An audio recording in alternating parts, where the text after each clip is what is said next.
So, Arcane season 2. Um, Overall impressions right off the bat. What do you think? I liked it. Okay. I liked it. I like the again. I liked like the 3 act system. Um, Again, like the studio, Mm-hmm. it just outdid themselves. Uh, really big budget, but I mean, even still, like last season, they did fantastic, and I think they just upped their game on this one. Uh, yeah, music really good. I liked, I don't know, I liked a lot of the story beats, I guess. I liked like the kind of redemption of Jinx. I liked like the fall of Caitlyn into like her vengeance and grief, and um, it's funny. I think this season was like a lot more grief, like Really? driven. Yeah, even though like season one was kind of the same. Um, but like after the events of the last episode of season one, you see a lot of like Jace was like under the Kiramans, like he was like a ward of the Kiramans, like at the Yeah, council they were or like something, right? they were sponsoring him. Yeah. Yeah, they like sponsored him. um so yeah, after the events of like season one, I mean, you see like Caitlyn sort of like fall into like grief and vengeance there, and then you see sort of like Jinx is just sort of killed Silco, and then like the first episode is her being like, probably one of my favorite scenes is just like, who put all these holes in you, like killing Silco, and then sort of lost after that, and sort of like falling out of like this, oh, I was just like making weapons and blowing people up for Silco, and now I don't really have a purpose, but has also become this sort of like symbol of Zon and like resistance and rebellion, but is sort of doesn't want to take on that mantle, and sort of um, wanders, and then picks up her sidekick, and then um, yeah, after Act One, like Vi gets into her Midwest emo phase, or like metal punk phase with like the black hair and stuff, and is just fighting all the time, and um, is kind of suffering it all still, like the loss of Vander, Jinx, and now like Caitlyn was her like anchor, and now Caitlyn's sort of gone off the deep end, and yeah, the whole thing I think was great. Okay. What are your thoughts? Uh, well, this is going to be interesting because I didn't really like it that much. Okay. Um, it seemed very rushed.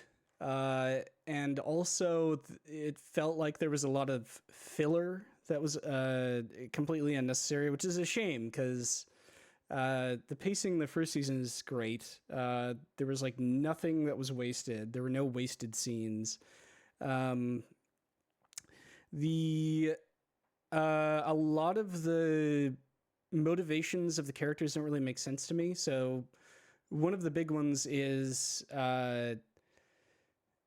um, Jinx, for example.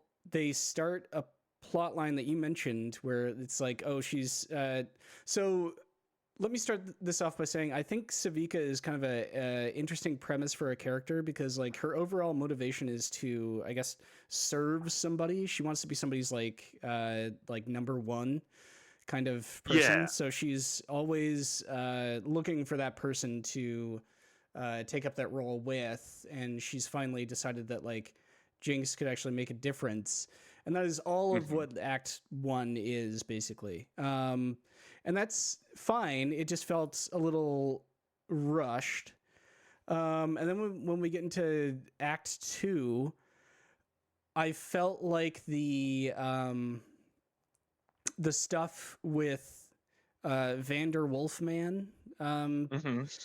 the triggering his memories from Jinx rather than Vi was kind of confusing, because I feel like the bond that they set up with him and Vi is stronger than the one he had with Powder, so it wouldn't make a lot of Mm. sense to me that um, it would trigger like a weird emotion in him to kind of like, it might like do a little it would do a lot less, I feel, than if he saw Vi, for instance. And it really doesn't make much sense to me why Powder would be interested at all in like redeeming Vander Wolfman. I feel like that path would have been more suited to just Vi, and maybe instead of Powder going to convince Vi to come with her to see Vander, it would be the other way around. Um, Can that's I that's number one. But yeah, can go ahead. can I just have a thought on that. Yeah. So I guess I never really thought about that as like the connection between Vi and Vander being like stronger. I think the reason they did it is because Powder was like responsible for like Vander's death. And basically like, episode 3 season 1, again, probably one of the strongest episodes of season 1, like emotionally. Oh yeah. Um that That's was the that was the tearjerker. Like dude. that line Powder delivered was ah I will. just all the I just will all tell you, everything. season one wasn't really that meaningful to me until I got to episode 3, and that was like the point And where it turned into a great TV show. yeah, Like one of the greatest TV shows I've ever seen. yeah. Um, it I think they did that intentionally, where the first 2 seasons are kind of like run of the mill. It's like, oh, it's another fucking Netflix TV show. They greenlight everything. This is all kind of like nonsense, kind of boring. It's run of the mill. It's, it follows a certain kind of like story beats as everything else, and then boom, they misdirect you, and then they get into episode 3, and then everything from there is weighted on that one moment, and I think that's great. Agreed. Agreed. I think it's like, yeah, this is like, oh, it's a video Mhm. game adaptation, and if I guess the mirror, or like not the mirror, but like the other MOBA video game adaptation, Dota 2, which was just a big stinker. Didn't like it at all. Not a Mhm. great story. Even the animation was terrible. Yeah, I thought the same. I was like, oh, they're just gonna, yeah, cool animation, a bunch of like characters from the video game, and they're just gonna do video game plot lines, and then it's like, boom, there's actually like good deep writing. Um, but season 2, I again back to the point of like Vander and Jinx or Powder. I don't know. I think it was appropriate. I think it was appropriate just because like the whole episode 3 and the whole reason why Jinx fell to Silco, or like Silco embraced Jinx, was because she like exploded her bomb and it like ended up killing Vander or whatever, badly injuring him, knocking him out. And that was her sort of entire fall and like break from Vi and everything like that. So I thought it was pretty appropriate. But I also just wanted, before I forget, I wanted Mhm. to say that compared to season 1, I didn't have the same, I don't know, like emotional attachment, or I don't think it is as strong as a season as season 1, but I still liked it. I think it was the ultimate conclusion. It was just like wrapping up. It had to like wrap up storylines. So that's also something confusing for me. They're done with Arcane, right? This is like the last season. I believe. Of this story. So I've heard a lot of different stuff. So they might do like different stories inside of, and they might call it something different. I don't think Okay. they're going to call it Arcane, but who knows? Um, Um, but okay. that's what I've heard, that they're going to do like other stories within the world, which is, I think, awesome. Awesome premise. It's like, yeah, let's wrap these characters up. Mm. It was a good run. One of my favorite things. It would have only been better if everybody died at the end. Personally. That's what I was thinking too. I was like, but I was more of like, I was less happy at the time because I was more frustrated with like the decisions, and we'll get more into that. That's Jinx is just the tip of the iceberg with Yeah. the I didn't concerns want I to have. derail you, but Yeah. I just wanted to make that note that I do think it was appropriate, even if it was like a stretch. I think like I guess within the plot of season 2, so that was like episode 4. So that was like basically Singed. Oh man, I forgot like his name as like the doctor, but basically Singed is like, hey, I made this weapon. The entire season is like Ambessa being the antagonist, Well, and we'll get into her you too. know, Um, but it's like her goal is to get Hex Tech for Noxus to fight um, the Order of the Black Rose. So it's sort of like her, like she's the chess player, and everyone is like, this entire season is like her game to play, um, and sort of manipulating everybody. But yeah, so in season 4, Singe is like, hey, I have this weapon. And Bessa's like, okay, let's get this weapon because I want it. And so I forgot what like Jinx and her crew were doing there. But I think maybe like in breaking episode someone out or something. 4, Yeah, why were they in the jail? they were breaking the Zaw Knights out of jail because they were arrested protesting the like the martial law that was declared. Oh Um, yeah, okay.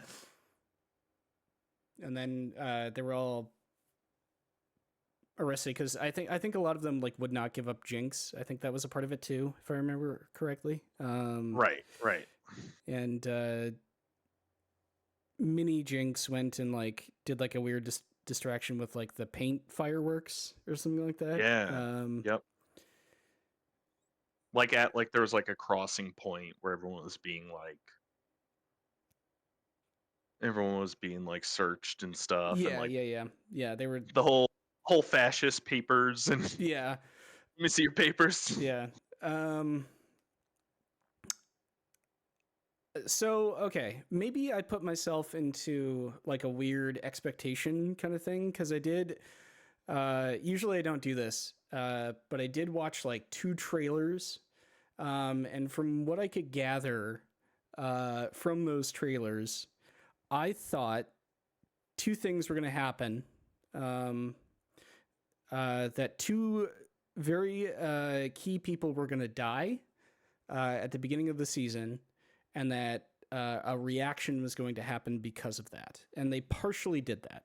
So the 2 people that I thought were going to die were Caitlyn's mom, and I was right about that, and Mel. I thought Mel was going to die because from what I could gather from the trailer, it Mbessa or whatever the fuck her name is, a super muscly lady Yep. from Noxus. Mel's mother. Yeah, she mentions you have to. There's a line in there that stuck with me. She was like, "You have to declare martial law." So what I thought was going to happen was, Mel and Caitlyn's mom were going to die in this explosion, and that gives Caitlyn a reason to fight. That gives Jace a reason to fight. That gives Mbessa motivation to kind of be like, oh, these people can't be controlled. We're going to declare martial law. And then the Zonites and the Piltovers. Piltoverans are going to, Piltovarians, whatever the fuck they're called, are going to come together after they realize, like, hey, like, Noxus martial law is not a good thing. we should come together and fight them. And then I thought, Yeah, like for fight off yeah, Mbessa and yeah, like the yeah, and Bessa and Noxans. everybody like that. And then what I thought was going to happen was they were actually going to give something for Jinx to do, which is like one of my main concerns. Is like it didn't really seem like they knew what to do with her. What I thought they were going to do was she was With sorry, Mbessa? no with Jinx. With Because Jinx. yeah, Okay, yeah. because a lot of my concerns was a lot of Act Two for her was just like, why is she doing any of this? Um, Yeah, one yeah. of the one of the one of the things I thought was going to happen is she reluctantly becomes this like symbol of the underground and kind of like starts to finally uh, brings on together, and Yeah. to finally like actually give them a purpose and maybe even strike up a deal, saying like we'll help you fight Noxus back, but like you have to give us our independence or something like that. That didn't happen. That like Yeah. the Jinx Prophet plotline ends after episode 4, like completely goes away. Yeah, Um, yeah. But it would have been like it would have been an interesting it would have um been really interesting, and I thought they were because it would have doing combined both Silco, like Silco's motivation, although like twisted in a way, was freedom for Zahn. I mean, he's wanted to, yeah. he wanted to rule over it and like the shimmer and stuff, but also like Vander. So like and Vander and Silco were both, on the same team and fighting for the same thing at first. So it would have been cool to see both of those um sort of Jinx like embody both of those views Well, about saving Zahn or bringing Zahn's independence and stuff. it not only does that, it also fulfills one of her biggest insecurities that they completely dropped from season 1, which was she doesn't feel like she's good at anything, like she doesn't feel like she's appreciated. She wants to be useful, like she wants to Yeah, be appreciated for her skills and recognized and stuff like that. They just completely drop that, and her yeah, psychosis goes away. uh, for yeah. some reason. It comes back slightly at the end of season or episode. I think it was 8. Like the last episode, whichever that was. Um, it comes back when she's like floating on the balloon and she's like firing the machine gun. You can see like the scratchy stuff. That's all gone throughout Yeah, the yeah. entire season. I was hoping that when the mini me version of her was Isha. gonna come in, I thought that like maybe her having someone to have that emotional support and kind of like the parallel between her and Vi, I thought that was gonna be like maybe she's not she doesn't have psychosis episodes around her. And like Mm. she's kind of like the calming, soothing kind of Vi's like the anchor. yeah, it's like the little girl is kind of like the thing. And I thought that like there was so much potential from the first act. Like I thought Caitlyn kind of becoming a little bit more vicious and kind of affirming all of her uh, prejudices against the Undercity was kind of interesting, and that she was like the dynamic between her and Vi and Jinx was going to be really good. And then they just like dropped all that for some reason. Like there was Caitlyn becomes basically like military dictator alongside Mbessa for for like I guess not really strange, but it's perfectly adequate reasons that seemed a little rushed. Um, Sure. uh,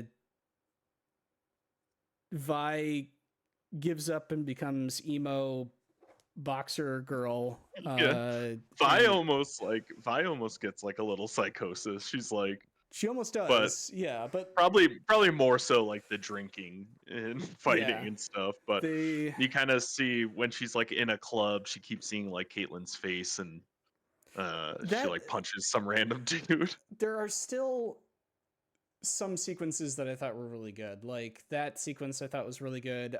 Yeah, I thought the perspective of Vander Wolfman was kind of interesting how they did that. yeah, Um, but there was no like bridge scene between Echo and Jinx kind of style of like, whoa, this is different and really fun and creative. There was like nothing like that. And they relied, I think, too much on like every opening for every episode was like this weird music video. Uh yeah, yeah, like it was just like so annoying. It's like, okay, yeah, Jinx is depressed and she's gonna blow herself up with a grenade. I don't need her listening to Billie Eilish to like establish that. Like or whatever she was listening to. That kind of got annoying by like the third time around. It was like, great, we're gonna have to fucking listen to this like weird pop ballad for 2 minutes while we don't really establish much. It's just like a cool art piece. yeah. Um, Mbessa, let's talk about her. Okay. Good thing. What were the? I guess what did you like about it? What did you like about her character? Did you like her at all, or did you think that?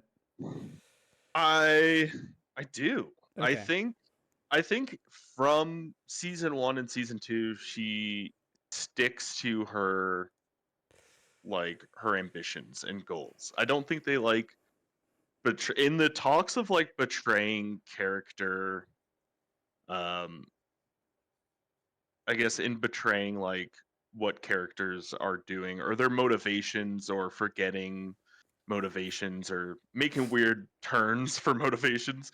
I think Mbessa's is like true from season 1 to season 2. Like and I think season 2 is like her um just like culmination of everything. So everything's set up from season 1. She finally like this is my chance to like her whole thing is to like get the hex tech, you know. She's like I need weapons and I need weapons that are strong enough to fight this magic.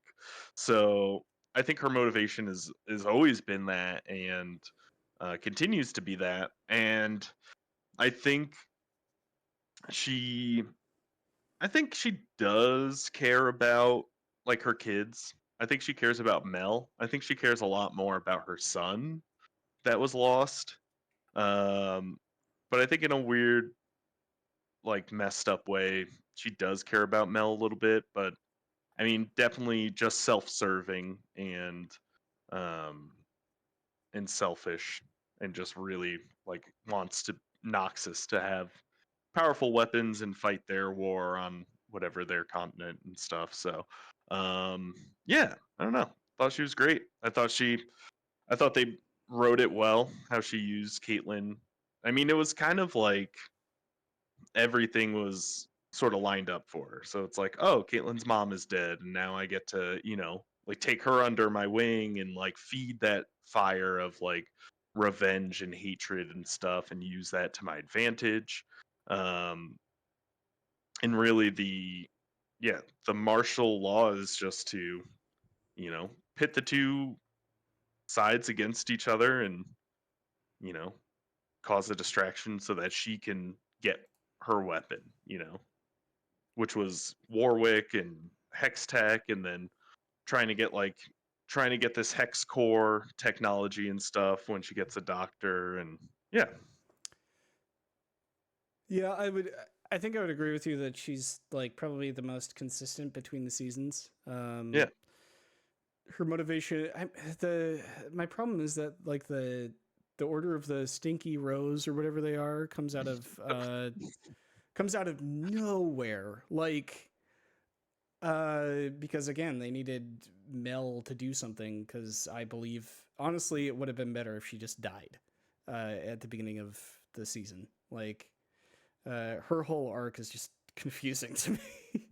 But there are also two occasions, I think, at least one, where Mbessa should just have been dead.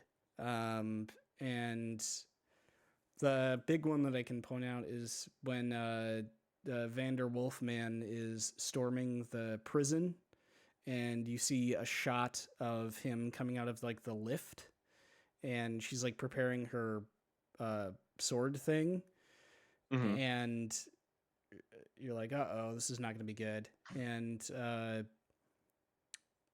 then they like he jumps out, and then they like cut to another scene, and like, okay, she's probably dead because this thing has like literally massacred everything else. Like, I don't know why she would be any different. She Yeah. doesn't have any like magical powers as far as we know. Like, yeah, a sword is good, but like juiced up, roided out Wolfman is not gonna, with razor claws, is not gonna. Your sword is not gonna do anything, and your amount of push-ups and sit-ups that you can do is not gonna do anything against that. Like, Yeah, yeah. I think um, they like set his skin up to be pretty tough unless it's like he's being shot at with like hex tech. yeah, yeah. So that's a problem. Like, she should have died there because literally everybody else dies except for her and Jinx. And Jinx is understandable because she's enhanced by Shimmer, but Hmm. um, that was just like, oh no, they're like the stakes are not as big because they need her to continue, but they also want to have like this action. Just don't put her there. Like, don't put her in that scene. Yeah. I didn't really get it. She wants hex tech, but like the Order of the Black Rose was never really established in the first season, as far as I know. I thought they did. I don't think they did. Like, I honestly think, I thought that, like, if anything, I think there's like a little bit of a conversation, but I thought they had encountered the Black Rose. So like Mel gets captured by the Black Rose mage and like put into that weird like prison. BDSM trap for like 2 episodes, Yeah, and the red thorns and I stuff. But is like in that weird prison where she sees her brother and stuff and has to yeah. like figure her way out. Yeah, yeah. I mean, I'm pretty sure they like set it up as like this is what Noxus is fighting, and this is why Mbessa and Noxus have come to Piltover, especially with the setup of the hex gates and like this new technology. If they did, I don't remember that. Because, jeez, it seemingly comes out of like literally when I was watching it, I was like, what the fuck is this? Like, oh, she's Yeah. trapped in. Like, I honestly forgot about a lot of characters in this season. Like, uh, Mel is one of them. Like, she goes away for like an entire episode, and then like we see her again. And I was like, oh yeah, she Dude, exists. Uh, she's in that for like the entire. like second act. Yeah. So is so are Jinx, Echo, and Heimerdinger. They go in the mystical goo blob or whatever, Yeah. Yeah, and Jace too. Yep. yeah, I forgot about all three of them until I saw them again, and I was like, Yeah. oh yeah, these guys exist. And I was like, well, what's gonna happen here? And um, I guess I appreciate uh, the arc with Echo finding his time machine thing, Hmm. and But also, yeah, he like in the second season, he like goes through, makes this whole time machine thing that's like his powers. But I had thought he had something like that with his pocket watch in the first. Well, I guess he did, right? Because yeah, he it, did. Yeah, that was the whole yeah, point of that bridge scene, is to kind of establish that in a unique but way. he actually didn't get it until season 2 because he made it and like went back. Didn't he like go back and like I'll like give that technology to his like younger self or something? No, he. I don't think he Okay. did. Um,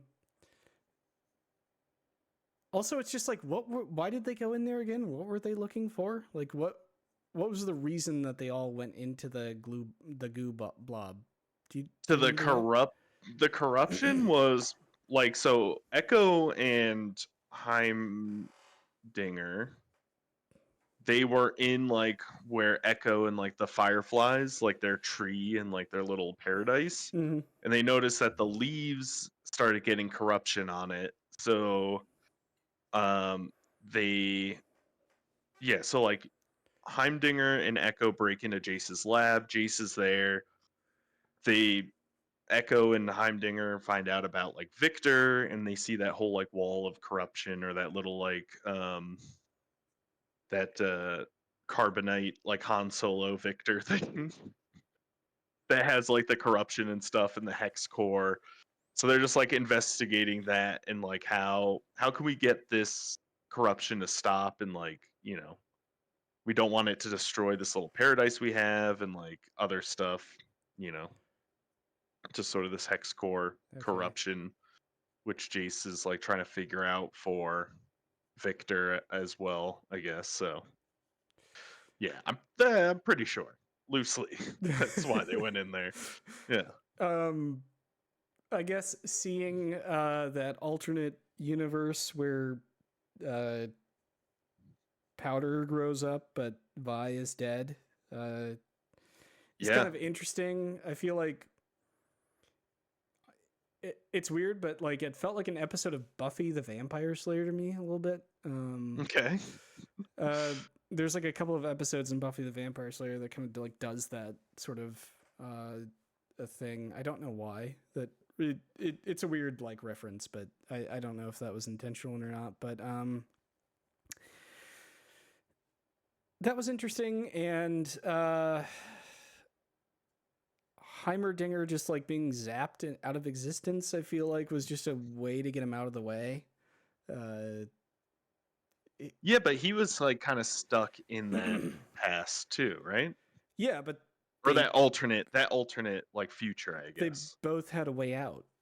Uh, I feel like him like jumping out of the time warp to get like Instead, he stayed in the alternate future. no, he stayed, and then there was a connection that was loose or something that wasn't right, so he like connected it together, and then he like zapped out of existence. Like that's what happened to him. Like that's the last time that you see him.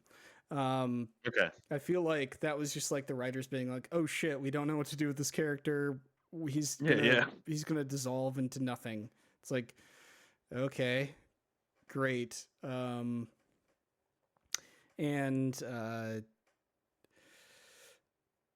Echo's like fine for the most part. He's like not very important, like at all. We could have not had him in there, and it probably all of the outcomes would have been the same. He's Yeah. not very Yeah. impactful. They were just sort of following his. He had a great. I mean, season 1, hands down. Season 1 was great. Yes, So there's no good. denying that, and that's why I'm kind of like really disappointed. I don't hate season 2. It's just like it's really disappointing because it's just like everything was so airtight in season 1 that Yeah. and there was so much potential set up for a lot of these things where it's just like what were you guys doing? Like, did you not watch your season 1? Like, because also I feel like Mel turning into sorceress lady with the magic power of gold is like really fucking random. I was like, what? Okay, she's in this like weird BDSM torture dungeon for a while, and then for some reason they're like trying to trick her because Mbessa once had an affair. That's what I gathered why the Order of the Black Rose doesn't like her. Like they don't really, unless they stated another motivation, but it was just like, oh, Why they don't like Mbessa? yeah, she's like, oh, she like had an affair once. That's literally like what they say. Like why? Yeah. Well, wasn't it like Um, so there's like no like mages born to like Noxans, and then like Mbessa and the Black Rose kind of came together. That the product of that was Mel, who is a mage, and that was supposed to like unify the two, and then something happened, maybe. I, I'll take your word for it. It I don't. seemed I'm just that's just what I'm remembering. I'd have to look back. it Um, seemed to come out of nowhere, and I feel like they didn't know what to do with her, so they're like, oh, instead of making her like uh super independent and like really clever and manipulative, like all of her strengths from season 1 are gone just to make her like this like weird like gold wizard thing. And I was like, why did you do this?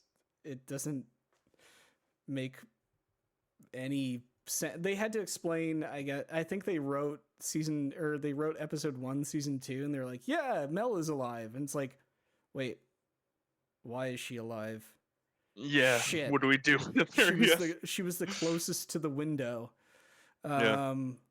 Fuck her. Yeah. Yeah. Wasn't she her reflection in the window as the Yeah. rocket was coming? Yeah. Yeah, like her like gold tattoo shines from like the rocket hitting the glass, and that's like the last shot, and they're like, shit, uh she's a sorceress now. She's make her get captured by uh some evil cosmic horror person.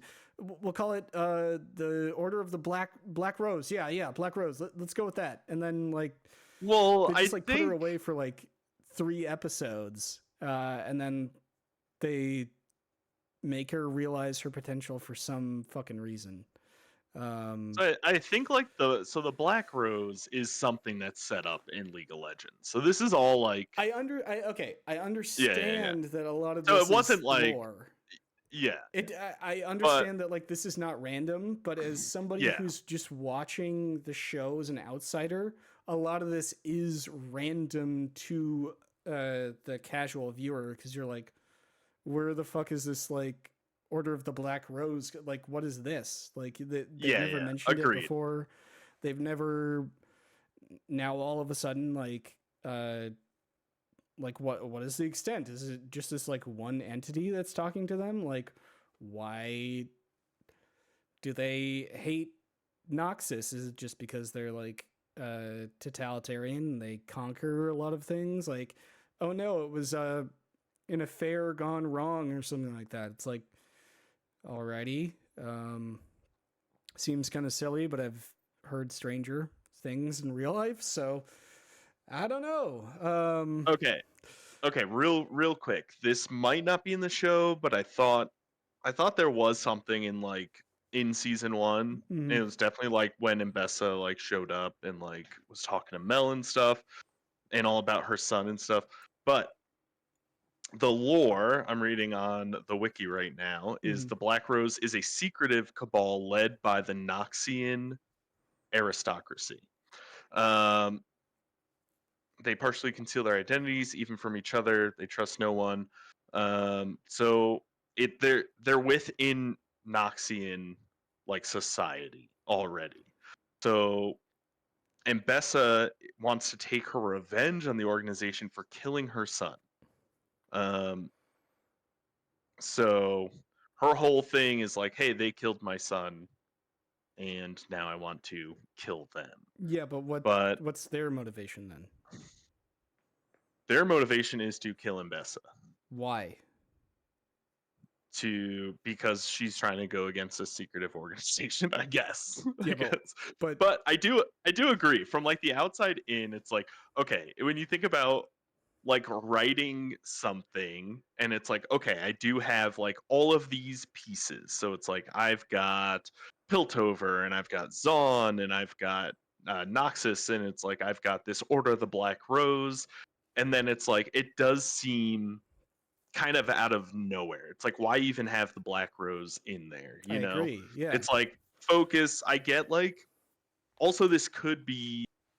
I mean, they could just be setting up for future stuff. So it's like if the rumors are true and they're going to do like a Noxus series, it's like okay, we've sort of set up like Noxus and the Black Rose and like whatever their deal is. So we set that up a little bit.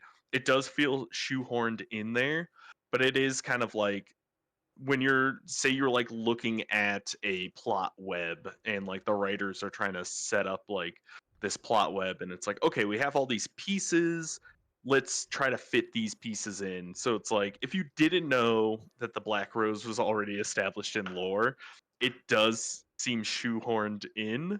But also if you did know that there's a Black Rose in the lore, it's also like why even put in that storyline, you know? Just leave that out for something else. Like if you were going to make another series about that, set that up in your, you know, in your season 1 act 1 and then, you know,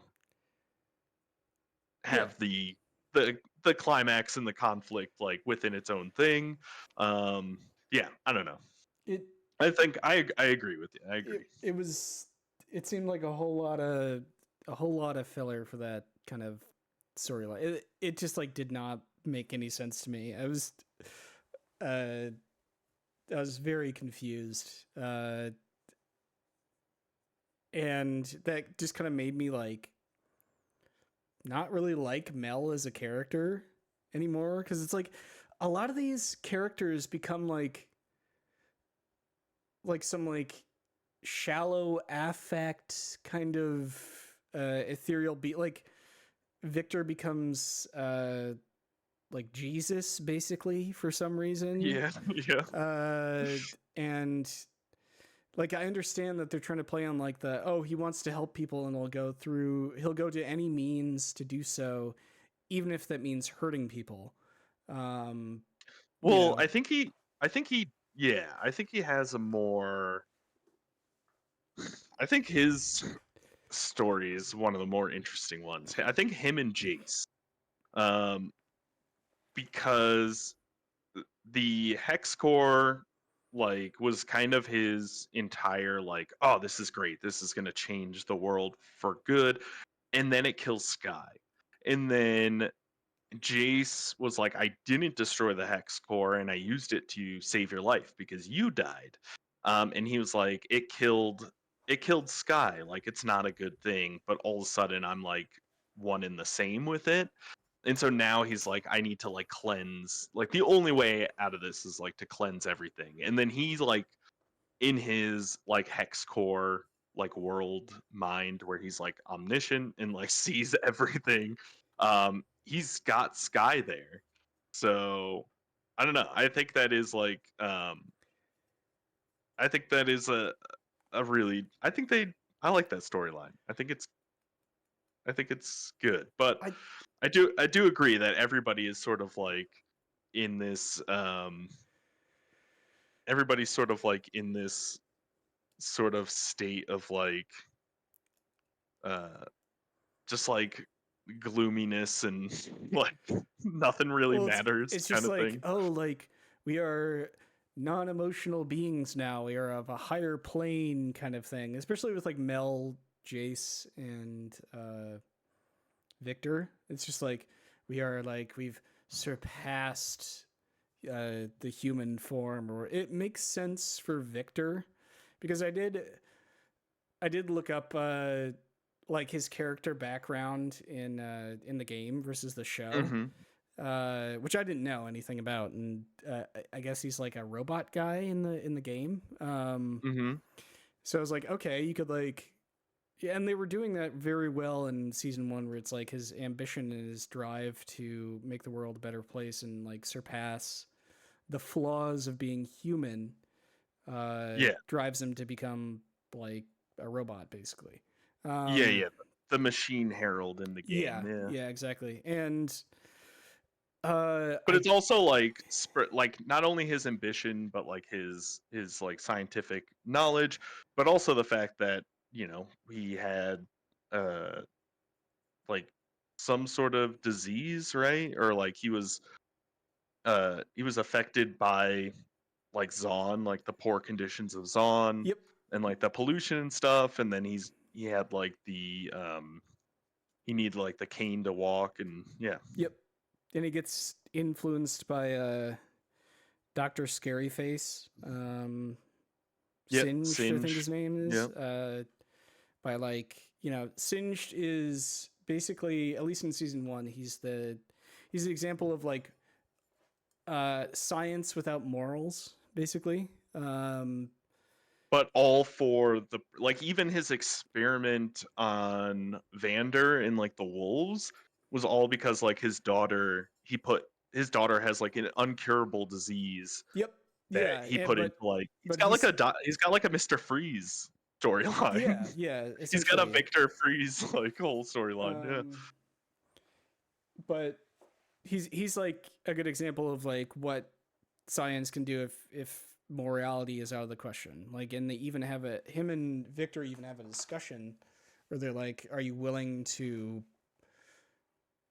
go past your limits, or like, are you willing to go there? When Victor takes the vial of shimmer from him in that episode. Yeah. So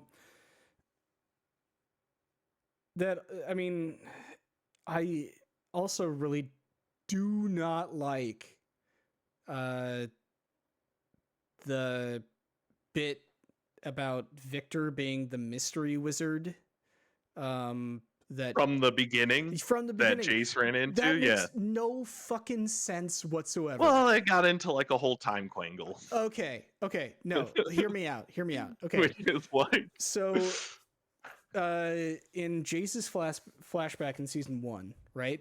Him and his mother mom are out hiking or something like that, and then they get like lost in a mountain. A wizard comes out of nowhere, zaps them back to safety, and like he gets the runes. He gets the rune crystal or something like that, and then he gets Yeah. inspired to make magic or something like that. Well, Okay, yeah, that's great. That's to research these runes and magic. And yeah, stuff. yeah. So then he gets inspired to make magic out of science or something like that, and that incites like his whole arc in season 1. That's in this timeline, right? Then at the end of season 2, we find out that Victor is that wizard. That messes everything up, because when they're talking in a different timeline. So he's the wizard in that timeline, but not in this timeline. He's not like a.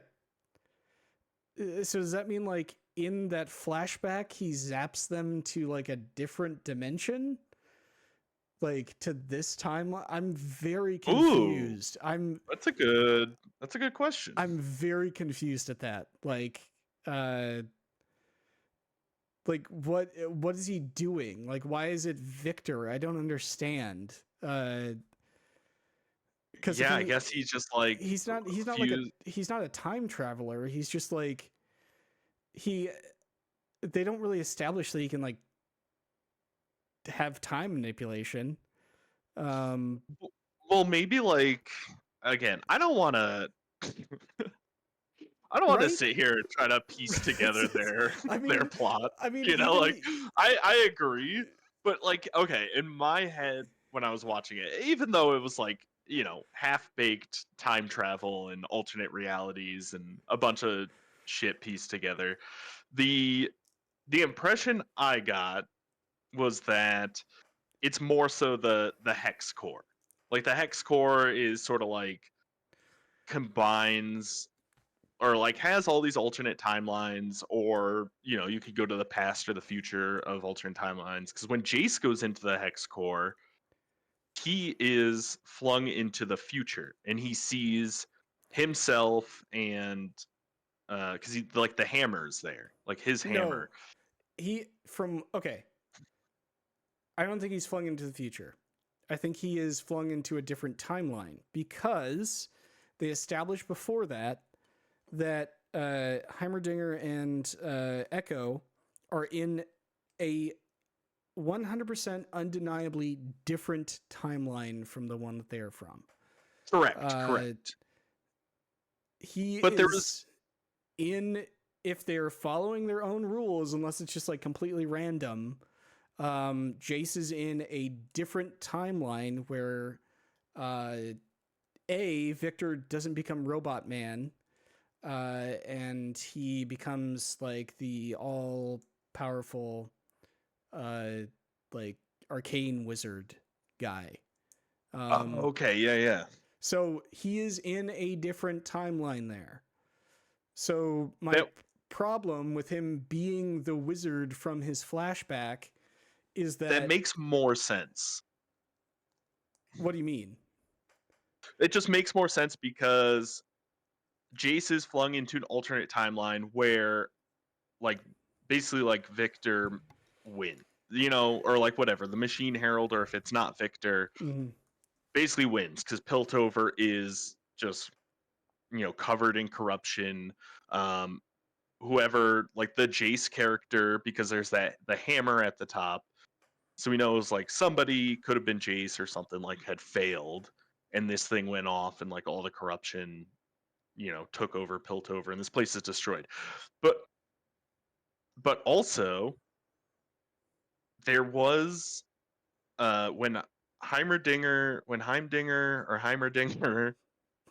when he was against the Hextech, he was saying how he's had seen what like mages and magic could do. That's why there was like an express.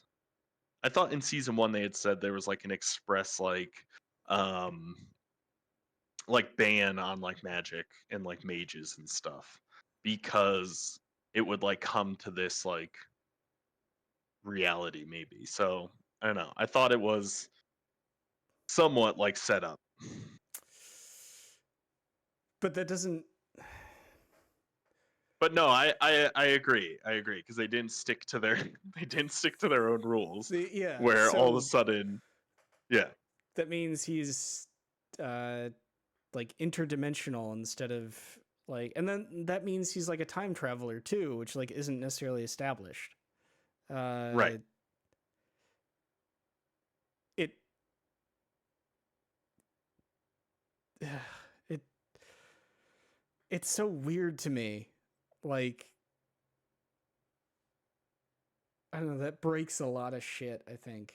Um Yeah, when you start dealing with alternate dimensions and time travel, it never goes. yeah, It yeah. never goes great. It's like, I feel yeah, like they should not have dipped their toes in that, and that's why I think they waited until Act 3, uh, because they're like, oh boy, yeah. we're How do we bring this all together? How do yeah. we bring it on home?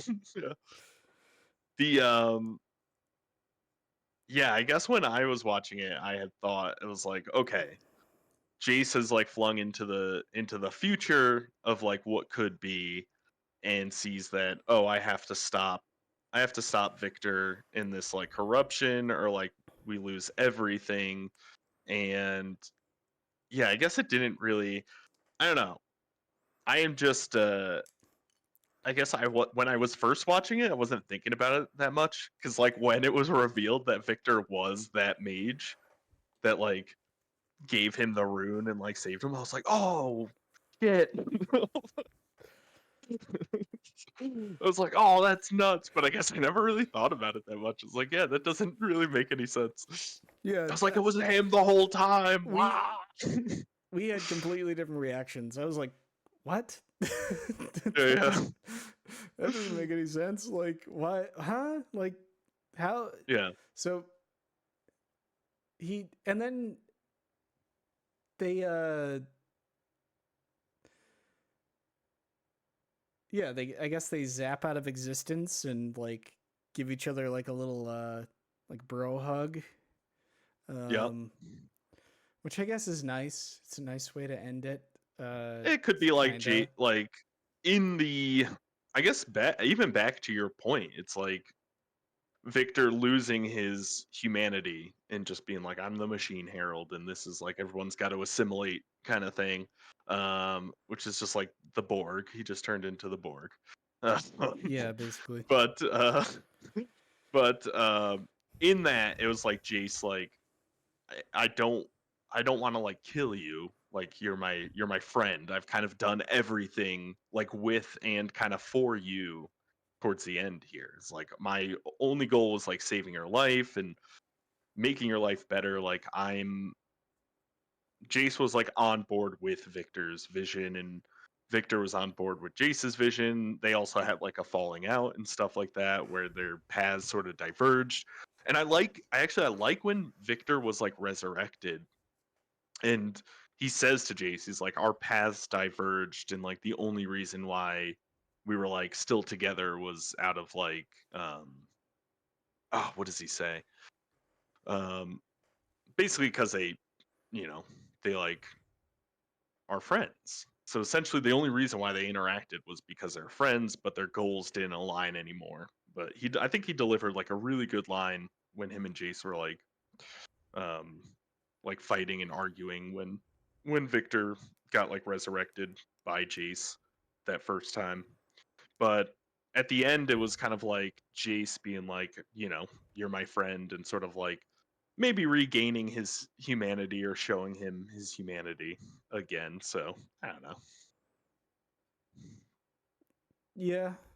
I there's like good beats to the story. It's just like the execution I feel is just overall poor. Like the death of Mini Jinx. I was like, Yeah, uh,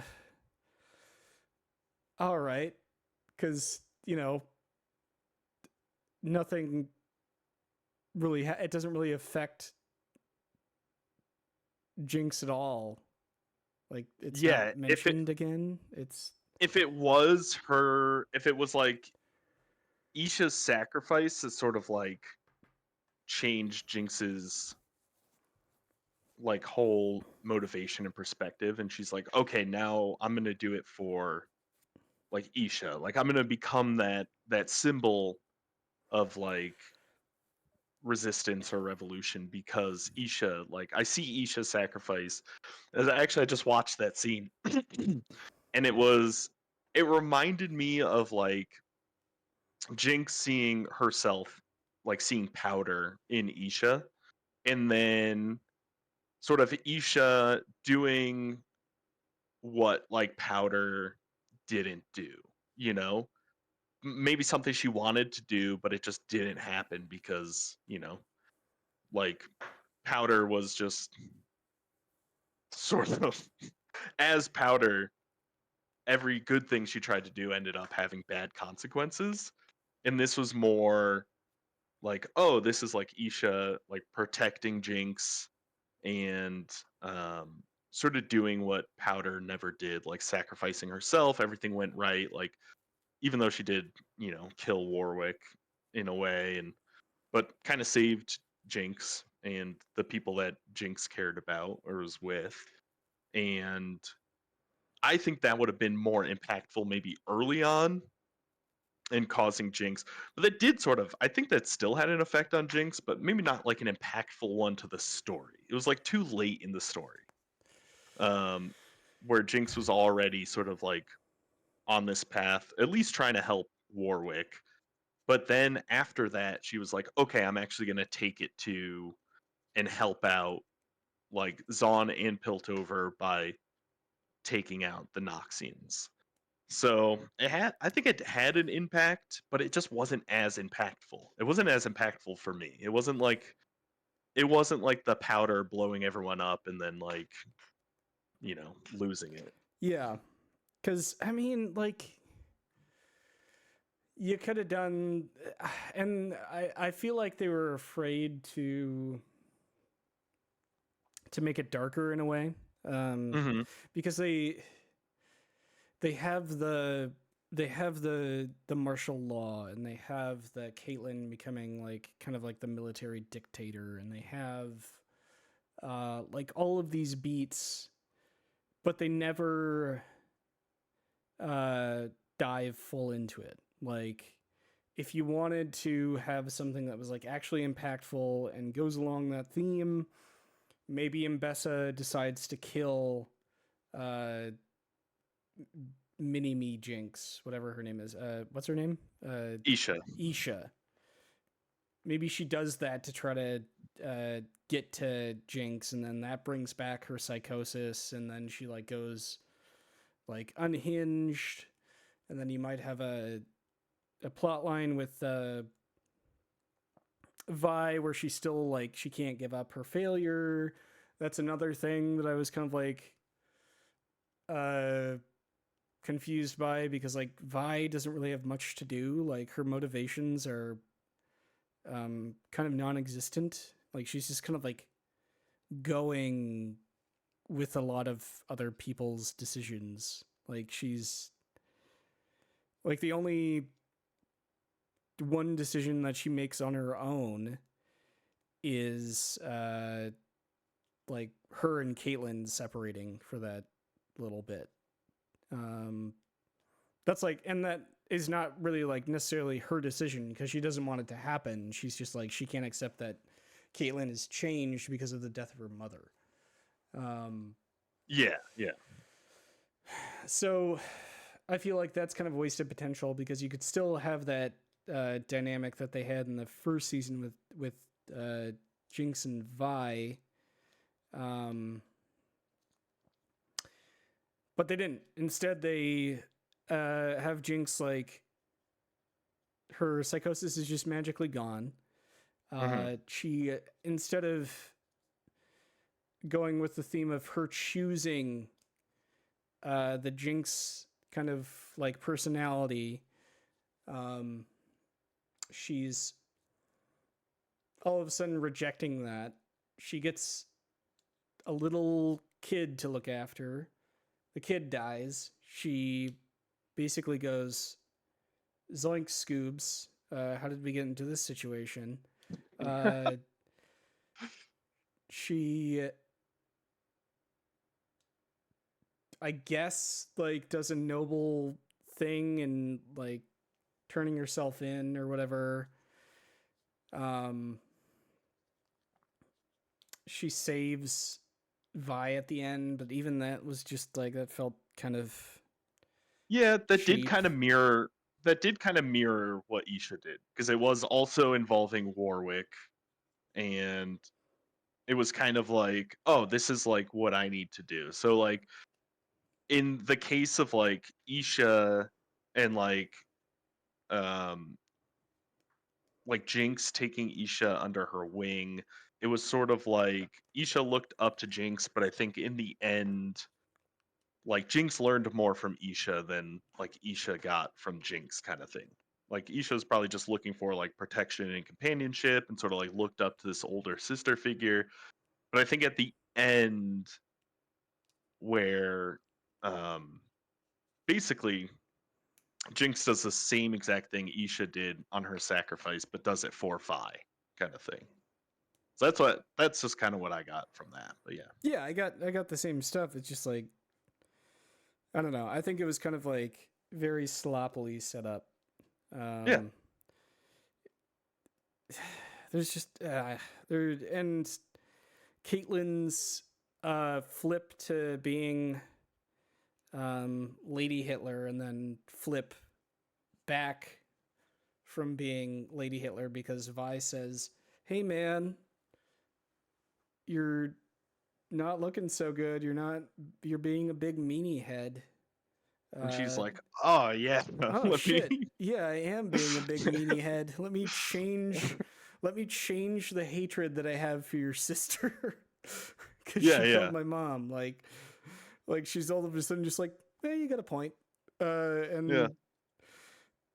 It's like, okay, let me betray Mbessa right now. Yeah, In this moment. Yeah. It's all of it is very sudden. I feel like if they wanted to, they could have kept the 3-act structure and had it 3 seasons. Yeah, maybe set up a little bit more. Yep, set up a lot more. Man, It's and they had like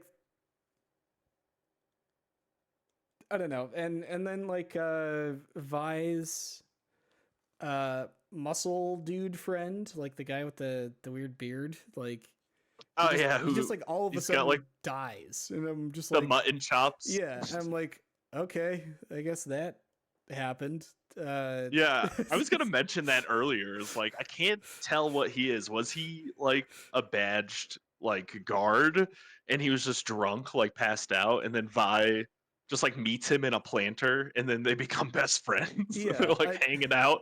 They become drinking buddies, and they're hanging out. But I mean, I didn't quite get where like he came from. he was But then all just yeah, at random. first it did seem random, yeah. And then there's like this whole um they have like the the spec ops team that Caitlyn like puts together. Yep, And he's like on it with like another dude, the and um the blue guy and Maggie. yeah, It's like Scottish lesbian.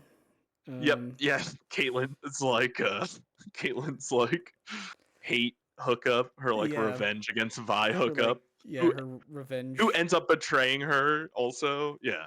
Yeah. A Yeah, lot but of it did seem random and like pieced together, but I did want to make a note because I just watched it. So in in the last episode when Jace confronts um Victor, who's turned into the Machine Herald, because he was killed when Isha like did that thing. Like he was destroyed, and then Ambessa and Singed, whose name is in the show Corin Revik, so Dr. Revik. Um, that was his name before he became Singed. So they use Warwick's like regenerative powers to revive Victor, and then he turns into like the Machine Herald like being, and you know starts taking everyone over and turning them in like assimilating them. So when Jace encounters is starts trying to destroy like the Hex tech engine that he created, he's met with like the Machine Herald, and then they get into the whole thing.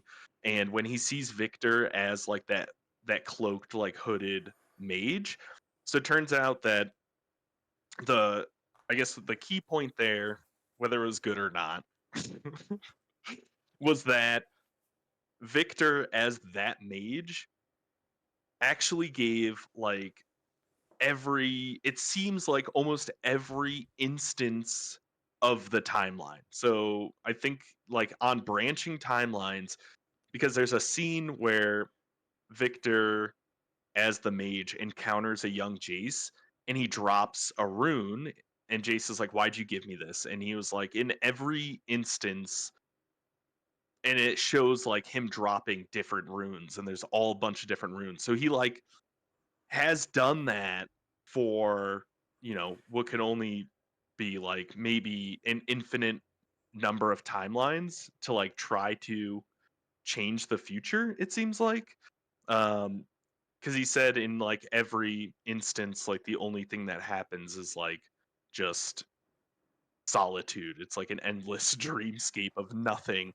And so I think he wanted Jace to stop like the Hex Core in the Machine Herald, which could have just like taken over, Victor. But I know it's may not be a good yeah, but might not be a good that's not a great description of what happened, and it but doesn't make it like good, but that's what uh, happened during that. yeah, but I have questions now that you brought that Yes. up. So he can travel to different timelines then, Yeah, I guess he's it's and he can from also travel through time. so for what I'm seeing is uh yes. That's from what I'm seeing. From the way I understand it, yes. Okay, It seems that he is like, because I don't know, to put it in, it seems like they're going like it's like a Marvel multiverse sort of thing God, where there are branching timelines and you can like that is move between them and trim them, but yeah. so disappointing and weird. Because Yeah. Um. Uh. Because what they establish before that is that like, yeah, he's like a bit omniscient and like omnipresent, but he's not. He can't like manipulate time, or he can't. There's like he can't travel through dimensions. He's omnipotent and omnipresent in the timeline that he's in, basically. Yeah, Like, and ultimately he's like affecting like the people he's in and the environment. Like he yeah, turns like that lower zone, like the depths of the fissure, into like a paradise, yeah, basically. Yeah. yeah. That's the extent of his powers. But okay, so if he has the wherewithal to go back to little boy Jace and give him the hmm stone, if he has the power to do that as Arcane Jesus, why doesn't he hmm just like have the wherewithal to like uh, tell that timeline's Victor, don't do what you're doing? You know what I mean? Like, what? Good point. There could be a Uh, situation where he is out of time. Like maybe the only Victor that exists now is the one that was in this Jace timeline that he chose, you know?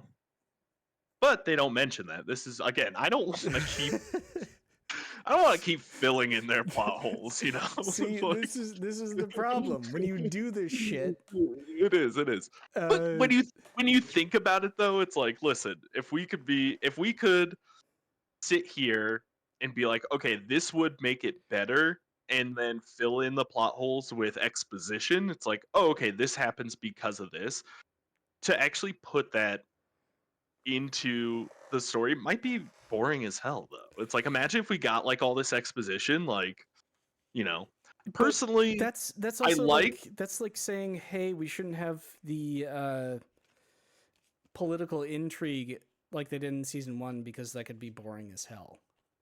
You know, I, but yeah, but I the see it more as like there are forces at work, and I agree that it's like it does seem lazy. It's like, oh, we want to have all this cool stuff, but we don't want to explain how it comes into effect, or like what effect it has, or like how he's able to do this, or how they're able to do this, or whatever. So I do think like the plot holes come from like, oh, we need this to happen, we want this to happen. How do we do it? Do we also, take the time to like have like, what do we do? Do we do like an exposition dump of like Victor's like, and then I was able to travel through time and timelines and stuff like that. So I do think that it seems like slapped together. It doesn't seem like cohesive, and it doesn't seem like it is like any of it is really relevant, and there's no explanation for it, and it does come like randomly out of nowhere. But um I do, again, I feel like when I'm watching it, I sort of like fill in the plot holes myself, which isn't a good thing, but some it's like I prefer you show me and don't tell me. I don't think there's for me, I thought there was like a part of it that showed, but now that you're like telling me and we're like talking, there's like nothing. You know what I mean? There isn't a thing that even shows like what is really going on. Um, but yeah, I think in this case, if they did have a little bit more of that, like, I don't know. I think the fact that I'm like grasping at straws to fill in the plot holes means it's probably not that yeah, good, you know? Yeah. I mean, also speaking of showing not telling, the action scenes were not as impactful or meaningful, and it just seemed like they were there because they needed fight scenes. Yeah. They weren't as Not like creative. Echo and Jinx on the bridge. Yeah. Yeah, they weren't as creative. They weren't as like One of the things that I liked about the fights in season 1 is that they were like really simple and you knew what was going on. And when, for instance, Vi would hit somebody, you felt every punch from the sound design, from the animation. It was all due to like very deliberate work. And Yeah, now, it was grounded. It was like yeah, more grounded yeah, it and I was guess way like more grounded. realistic fight scenes, even though there was, some maybe more over the top elements. It Yeah, still felt like very grounded yeah, like fight. and there was actually like risks to the fight because you didn't know who was safe or who was not. Hmm. Whereas like by the third fight scene into this season, I was like, nobody's gonna die here. So like, what's what's the point of any of this? Like, why are they fighting? Um, like, Yeah, the fight between Jinx and Vi, like the first one, where they meet like in that underground, like in the was that those air tunnels? yep, that was probably one of the better ones. Um, Yeah, but it didn't. It like you said, it just didn't grab me. It didn't seem like there was it's no like yeah, stakes they're to it. fighting, and I guess the whole thing was like Caitlyn's like where she's like, "Can you do it? Can you kill your sister?" Like I'm gonna kill your sister, and then she like still can't do it. So there was a little bit of that, but it still wasn't like you know I don't know, wasn't that impactful. I feel Yeah, like can we? It's like one Mage Victor from a different timeline, yep, but it could also be like no matter what, like this hex core mm, is its own being and comes into existence some way or somehow in every timeline, and it just always happens to be Victor because of his pursuit for perfection. Like his whole thing is like, I want to cure what I see as weakness. And ultimately it, evolves into this misguided thing of like everything I need perfection. Like everything needs to be perfect. Like no disease, no like emotions gone. Everything is reason, everything is logic. And everything is like again no disease, there's no like injuries with legs and stuff. Everybody is like perfect, and that is what utopia is. And so potentially in every timeline that happens no matter what. And then this Victor, the mage, I'm going to call the mage Victor from alternate timeline, not Arcane timeline, Ghosts of mage. Christmas not yet to pass. Let's call them that. Correct. Yes, Ghost of Christmas yet not to pass. Um, he has gone to every timeline to stop the hex core potentially. So it's like maybe he's not trying to stop himself. Maybe he's trying to stop the goals of the hex core, which which also do align. It's tough because that is a very very loose thread because Victor also has those goals.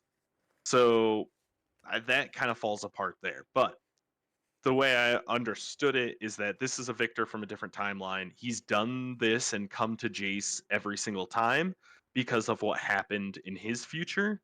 So like all the events of what Victor is trying to accomplish has already come to pass in some timeline. And so he's like, well, this sucks, actually. He's like, I thought this was going to be good, but this is actually garbage. So, knowing Jace from his timeline, he goes to other timelines and leads Jace on this path to be like, will this be different? And this Jace in the Arcane timeline is the only one to show him that it can be different. But again, that also doesn't describe. I don't think there was any time I don't think there was any time travel per se, except with Echo. So it is established that Echo uses his hex tech in time travel. Yeah, And yeah. And that's not actually, in dispute. Victor actually just says this device shouldn't exist. So Victor has no knowledge of time travel per se. So more so, he is a he's going to different instances of the same universe or the same timeline, but just branching timelines. Whereas within the timeline, Echo can go back, whatever, seconds or a minute, or I forgot what like the I forgot what like the Chekhov's gun that they set up was like. Echo like, I can't go back this far or else like it'll kill me.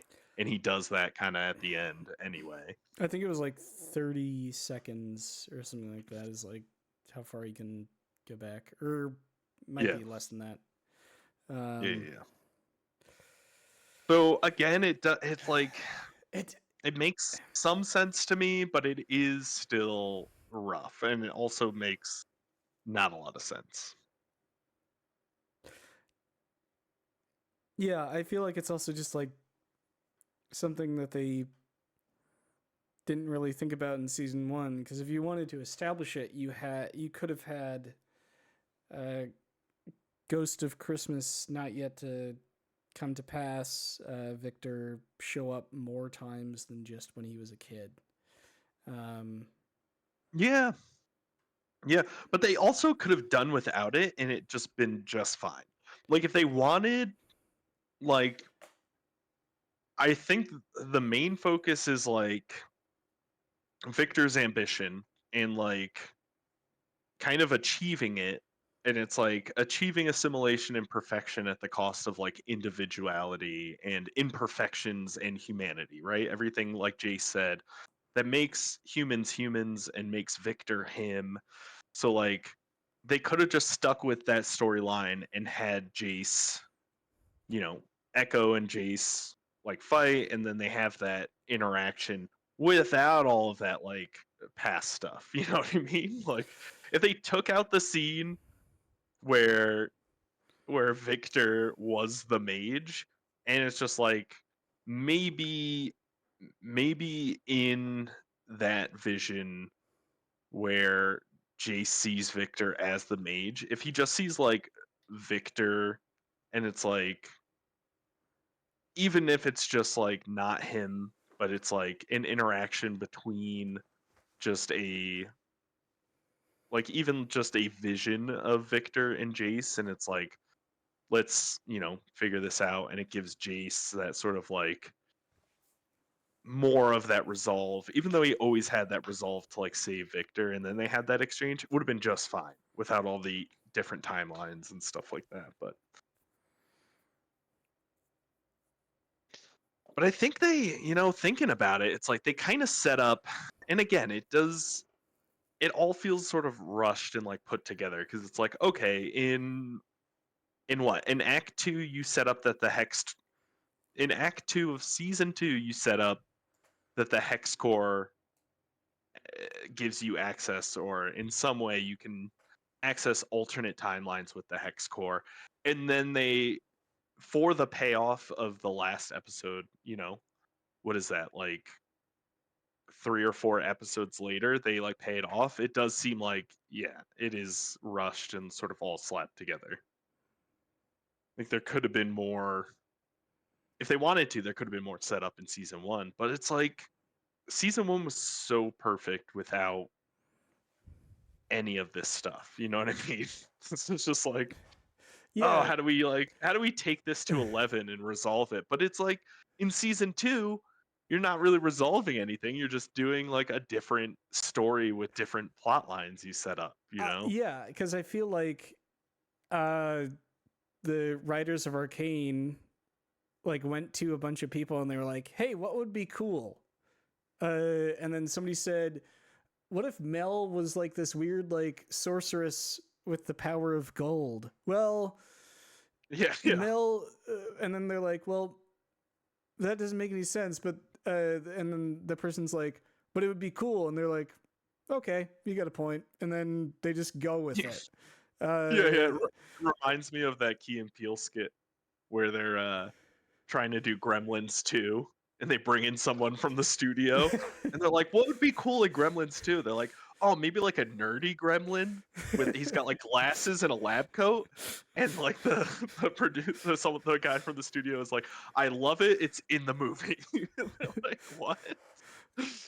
or it's just like, you know, the writers are like, well, this is our layout for, they go to like Netflix or whatever, and they're like, well, this is our layout for season 2. What do you think? And the Netflix officials are like, yeah, we don't like Mel dying. How about she becomes like this like sorceress lady? And they're like, uh why? And then they're like, and then the Netflix producers just like put a giant bag of money on the table.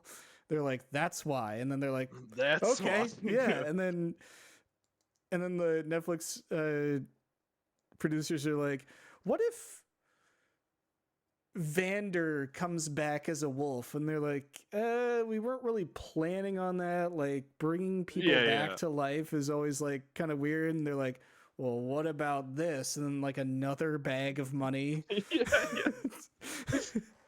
You know, that is a good thinking about it. They ruined Mel's character. And like in season 1, Mel was great. She was like strong, powerful, um playing the political system. She had all like the political intrigue stuff, dealing with her mom and like, you know, lifting Jace up. And then like she was a great character. She had her strengths, she had her weaknesses, like really just well written character. Interesting, different than the rest of the characters, you know, because she wasn't fighting or had powers or technology. Um, and was kind of like, I forgot exactly what happened, if she was like cast out of like her family, or she went here as like went to Piltover as like an ambassador. But then it's like, okay, you have this strong, powerful character, using her intelligence and like connections and stuff to like navigate this political system for like, you know, her goals.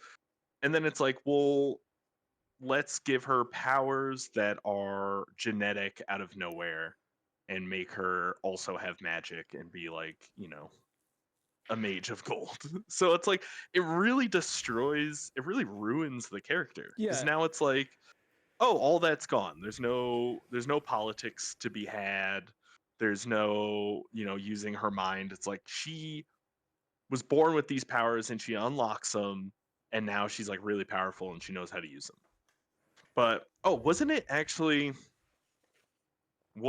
in episode 1 it turned out that she like put up a force field by like just like reaction, like she didn't know she did it, and it like saved her and Jace. that's, they have like a small discussion about that on like the last episode, but I don't know. It seems like the unexplainable magical power that you can't control kind of thing Mhm. is a weird, muddy, kind of sloppy door that you're opening. Because like, um, why wasn't it established any time in season 1?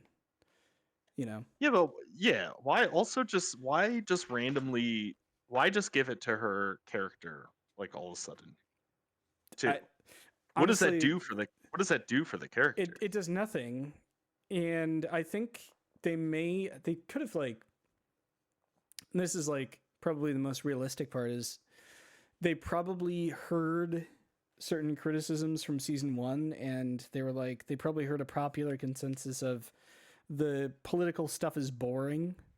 Um, and so they're like, well, shit, now Mel has like nothing to do. Um,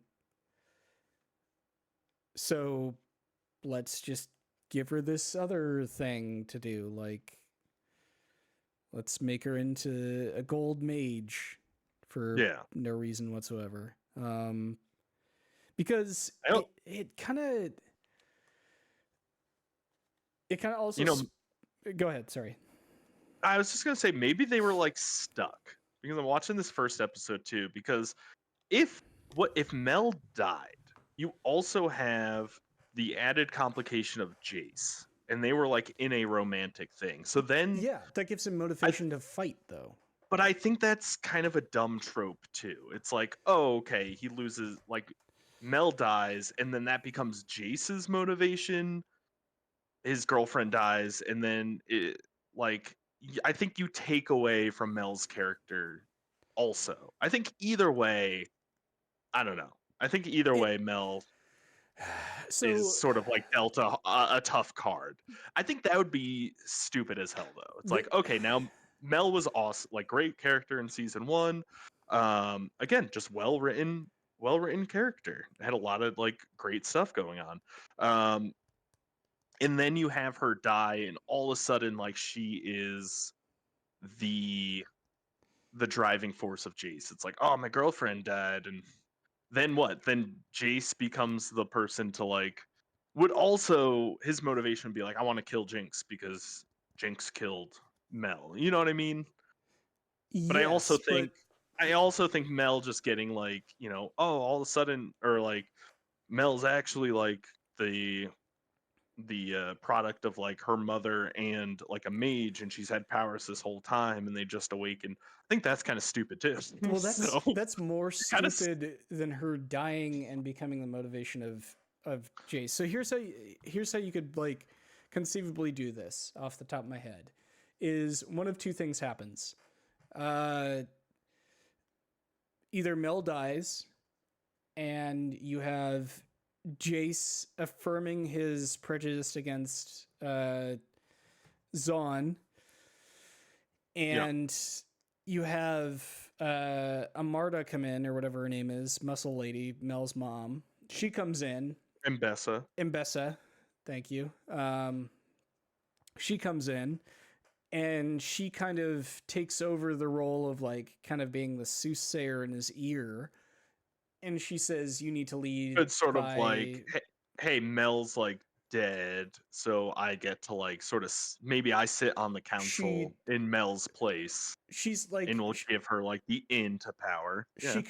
she could become his advisor basically, and she's like, oh, you need to like declare martial law, and then she makes Caitlyn like the general, and she could make Jace like the supreme leader or something like that. And Well, I think the story would flip though. I think Jace would be the commander. And then what do you do with Caitlyn? I well, don't think like in that you case have the it's like why. military leader, but you also have like the president of the nation of Piltover or something like that, where he's like more of like the politician, where like Caitlyn is like more of the military kind of side of things. Like she's commanding Yeah, the okay. enforcers, and Jace is like more of like, I am like the head, like there's no more council. I am the head of the politics. Like da da da Oh da. You could yeah. do that, Okay. or you could have Mel survive, but you also have the same plot line of Caitlyn is the military like dictator, but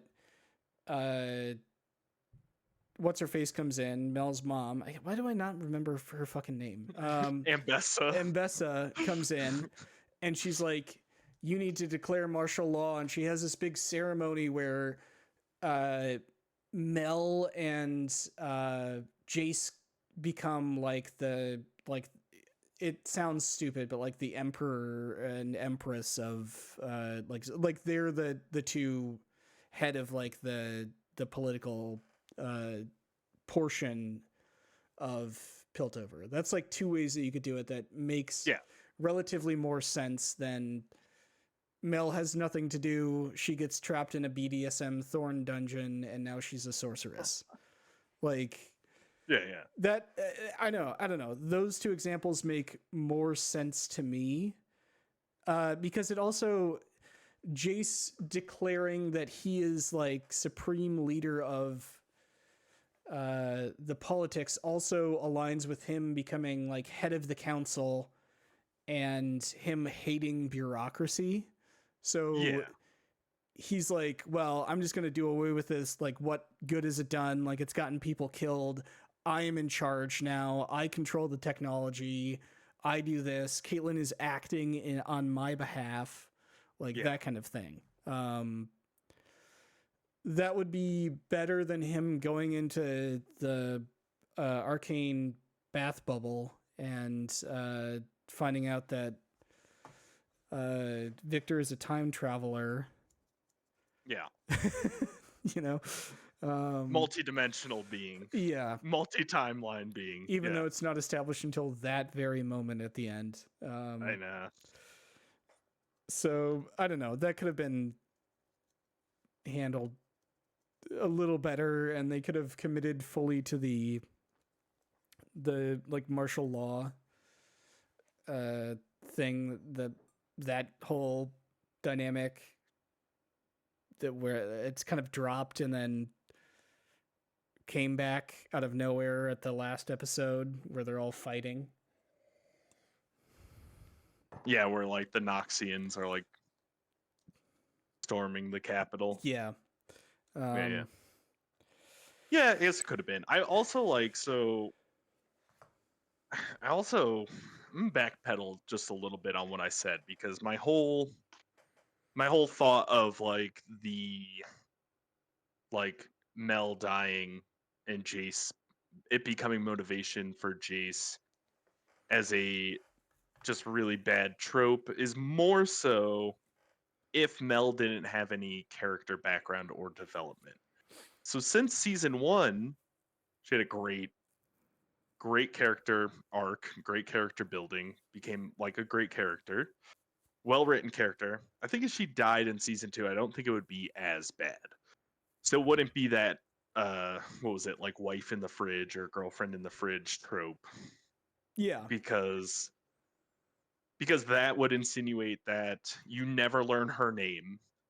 She doesn't have any character development or background, and she doesn't really have any like autonomy within the story.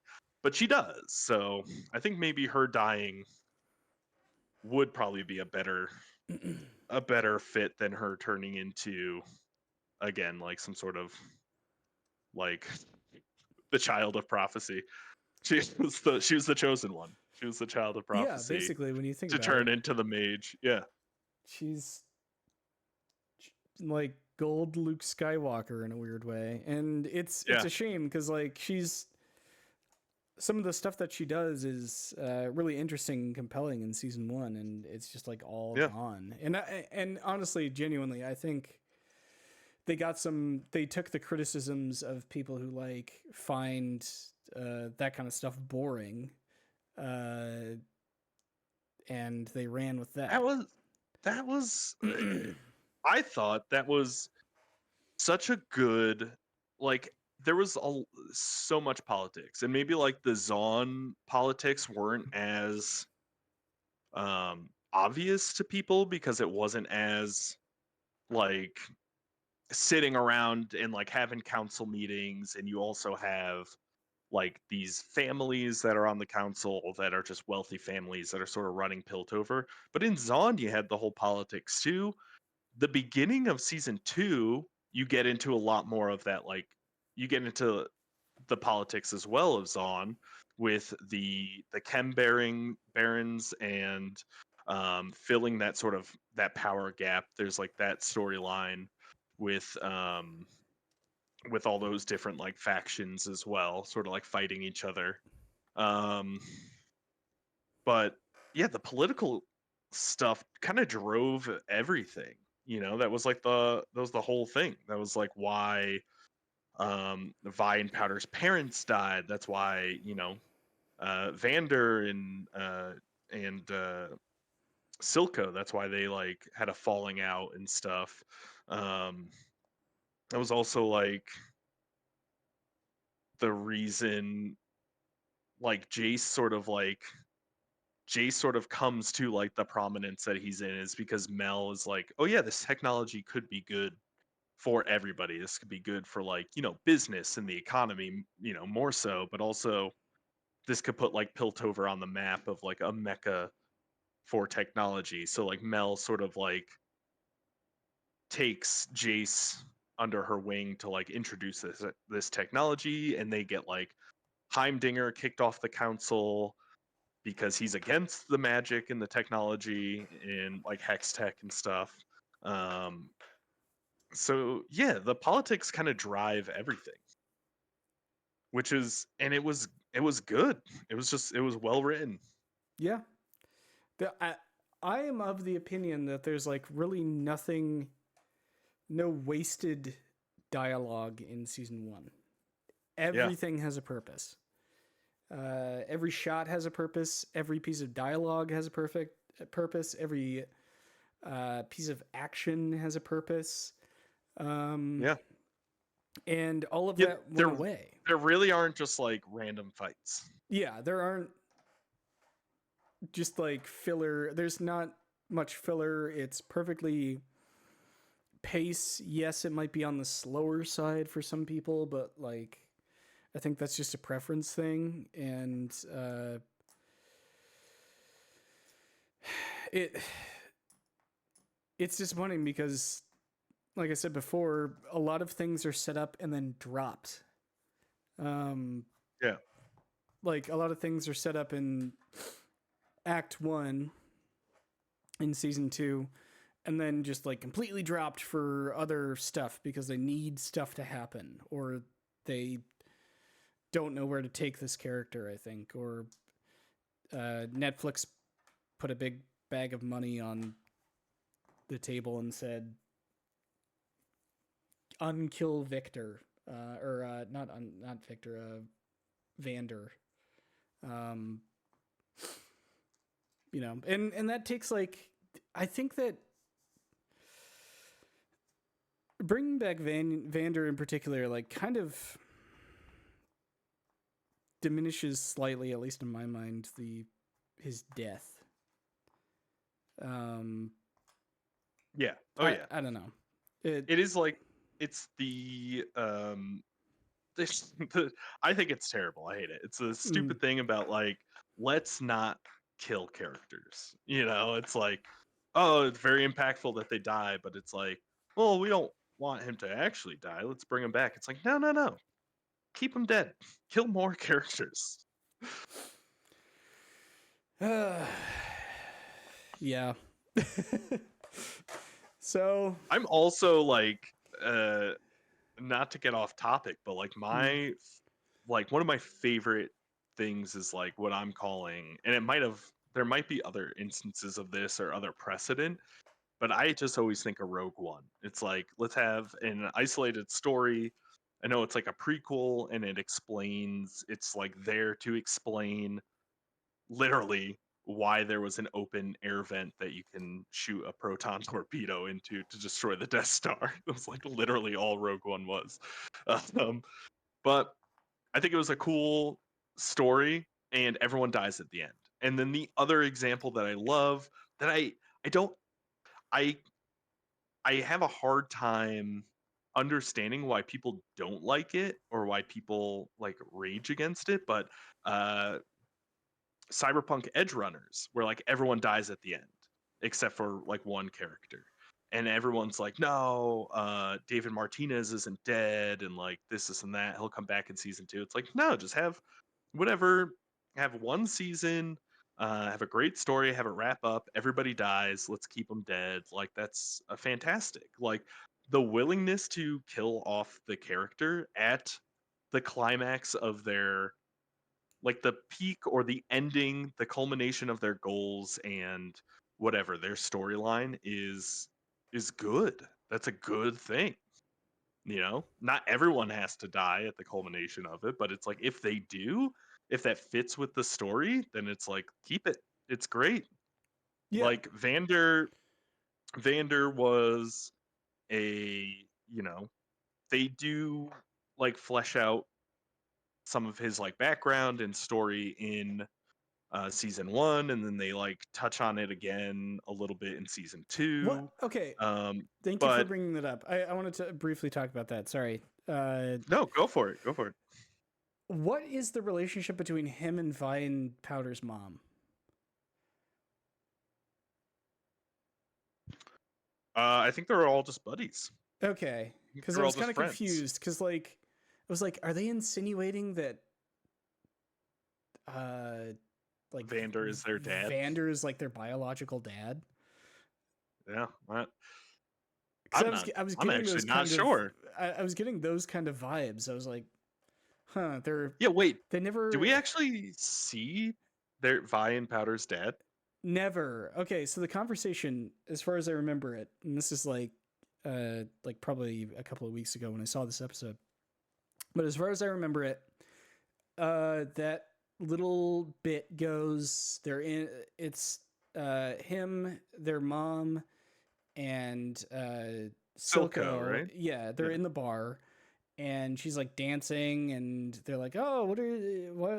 You seem kind of off or whatever." And she's like, "Oh, I'm knocked up." And then Silco and Vander kind of exchange a look, and then Vander asks like, "Oh, did you tell uh what's his name, like the her supposed like spouse or something like that?" Hmm. Like, and he's like, she's like, "Oh no, I haven't told him yet," and stuff like that. And then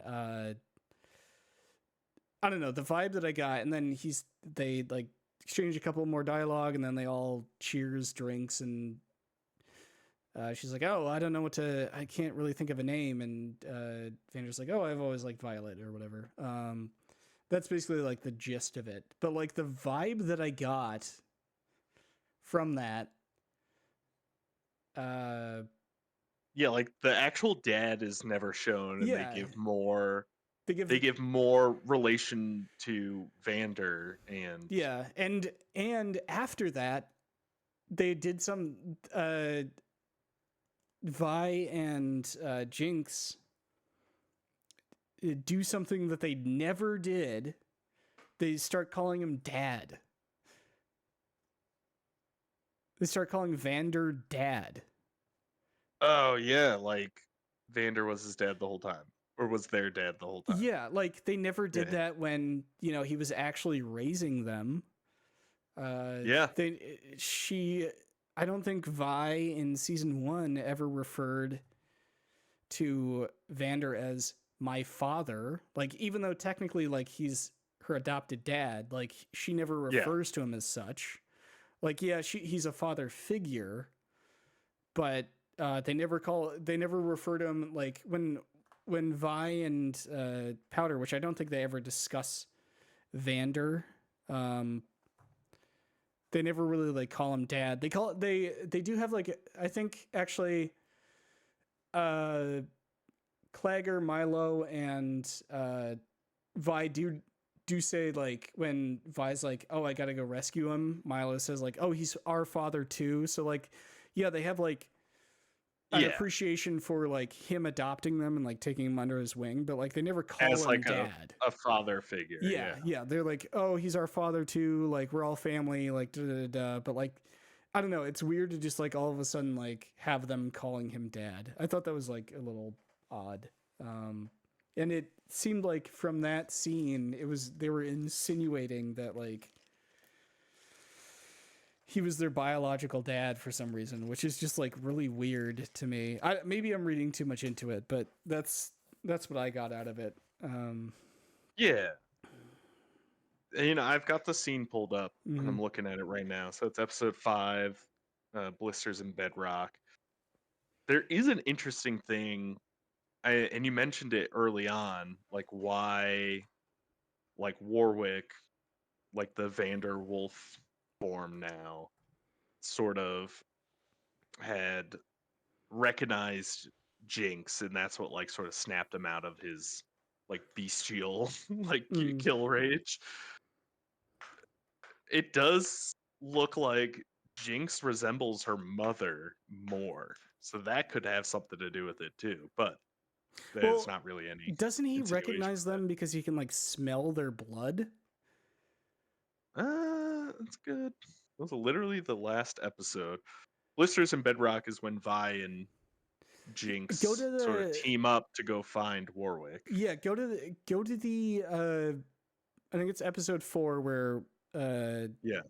Vanderwolf recognizes Jinx, and I think how he recognizes her is he can like smell her blood. Okay, I'm here. I'm watching it.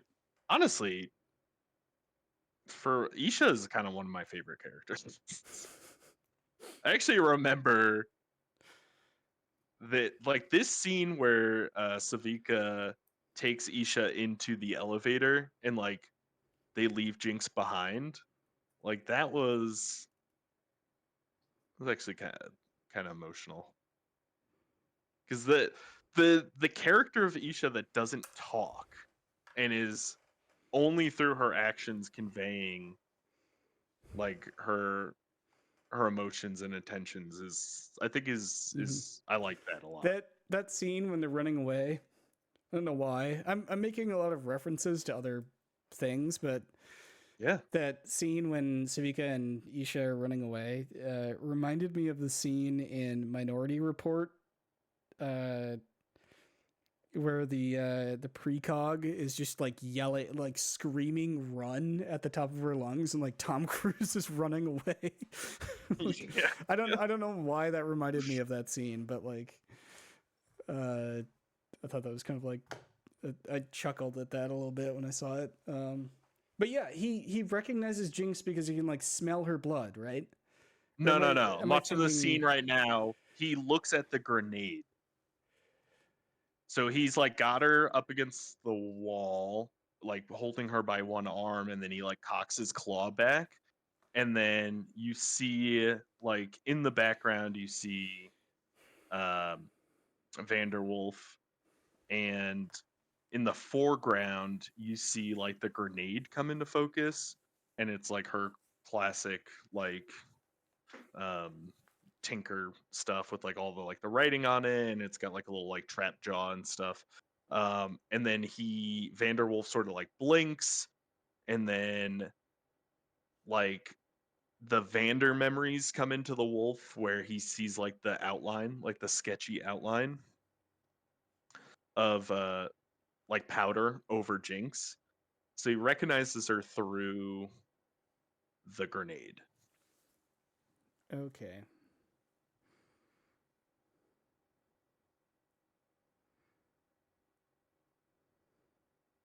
How does he recognize Vi then?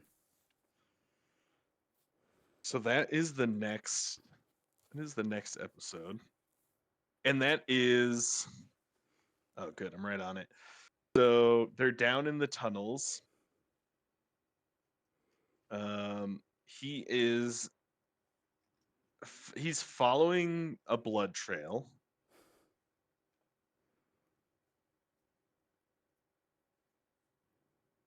Or let's see here. So they go down to like this mine, this underground.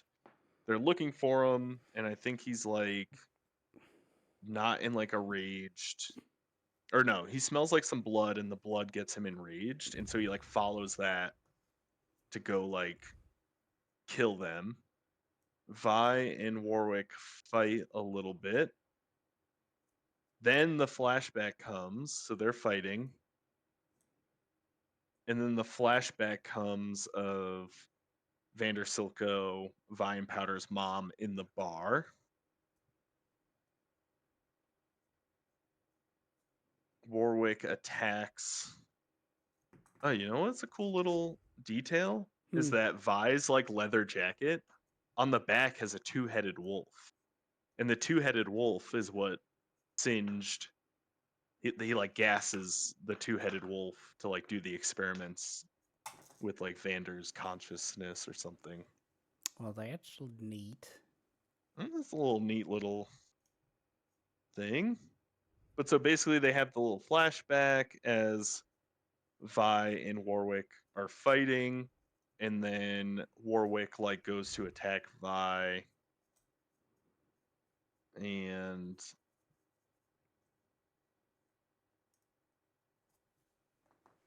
yeah, so they literally end the flashback looking at Vi and Powder's mom, and then the next scene is Jinx,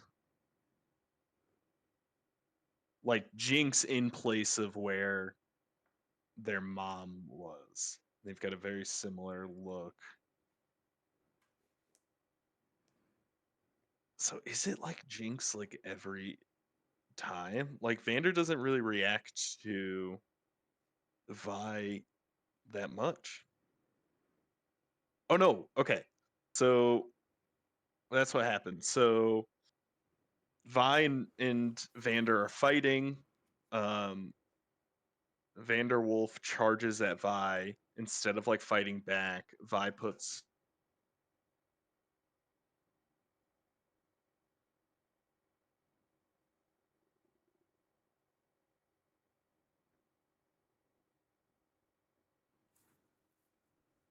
What? oh, hello? Yep. I Yeah. accidentally hit the off button on my You got computer. so excited. Uh so yeah, so Vander attacks Vi. Vi puts her arms down and yells out Vander, and then it like cuts to like the past, and it's like Vander's face and eyes open up, and then it's that flashback scene with Vi and Powder's mother and Silco in the bar.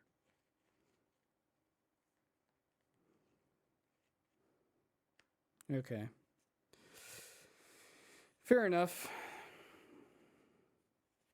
But like really, other than that, like it is kind of interesting. Like I never really thought about it because then like all of my focus watching this season with that, like Vander and Jinx, I guess comes from this scene where it's like, oh, Jinx resembles like her mom more than Vi does. And maybe Vi is more like her dad, but is actually Vi's more like Vander. Like her whole even like the whole like fit like the gauntlets thing was like that was I thought that was like Vander's weapon. Like he Yeah, had the that was gauntlet. his. Yeah. Yeah. So it could be. I never really thought I didn't even think about that, but like maybe Vander is their actual dad. I don't know. That's just what I thought was insinuated. I could be thinking too much into it, but No, I guess it I don't know. I just assumed they were all buddies like so in this bar scene it's like Vine Powder's mom talking to Silco and Vander and they're trying to figure out like the Zon thing for like let's like clean up Zon, let's get a better life for Zonites and let's get like a seat on the council or like have our own like independent nation. That was like their whole thing to be like to get out from underneath the like the thumb of Piltover. yeah. And I don't think I don't think like Vi and Powder's mom and dad were like revolutionaries. I think they just got caught up in like whatever happened with like either Piltover invading Zon. I can't really remember what happened. Like what was the catalyst for them dying? I don't. Yeah, I can't really remember either. But like, I think there was like a protest on the bridge that got violent. Um, Okay, yeah, yeah. and they were just like in the middle of it. And I don't know, like the opening scene of the first season where it's on the bridge, it like didn't seem like they knew Vander that well, but like then all of a sudden, like through these flashbacks in season 2, it's like they were like close even before he took them under his wing, you know? Yeah, probably Because just Powder is because like like scared their of him. parents were close maybe. Yeah, it's like Powder was scared of him when they were on the bridge. Um, Okay. so who knows? Like, but there's like a flashback of like him hanging out with them while their parents were like still alive. Whereas like teaching Vi how to box and stuff like that. Mm. I don't know. Yeah, I mean, it's all very messy. it's kind of is. Have you ever had like a fantastic like first movie or first season of something where then it also like the second part isn't as good? The Last of Us comes to mind very easily. Um, The video game. yeah. I don't know why Uh, I said it like that, but the Last of Us video game. The first one's like really good. I mean, you can criticize it for, and rightly so, for like not being that interactive and and all that kind of stuff. But like the story writing in comparison to the writing of the part two is not uh, as good as the first one, I would say. yeah. But like, I don't know. I feel like the second season of Arcane wasn't received as well. I see a lot of the same complaints that um that I've had and that you've stated and a lot of the community has stated. Mm, But I still think it's good. It's not great. It's not as good as season 1. It does seem like it could have been better. It does seem like a lot of parts were like lazy writing and stuff. But ultimately, personally, I just took it as it was. I was like, well, I mean, it's hard not to compare it to season one, though. it is, yeah. I mean, Season 1 is like lightning in a bottle. It was like holy shit, this is a video game adaptation that they didn't like, really has nothing to do with the video game. You know what I mean? yeah, Like exactly. the video game is like um is just like way different. I mean, it's just the whole thing is um but they really, I don't know, they struck gold with like having great characters and this studio that created like a proprietary animation for it and um was awesome, like music, whether you liked it or not. I thought it was like really unique and um yeah, I liked a lot of it, and just like everything came together for like really shattering everyone's expectation of what like an animated video game adaptation could be, and it was like, oh, this is good. Yeah. And then season 2 was like, What the fuck is going on? yeah, but it was like everything is still kind of there, but it was just executed.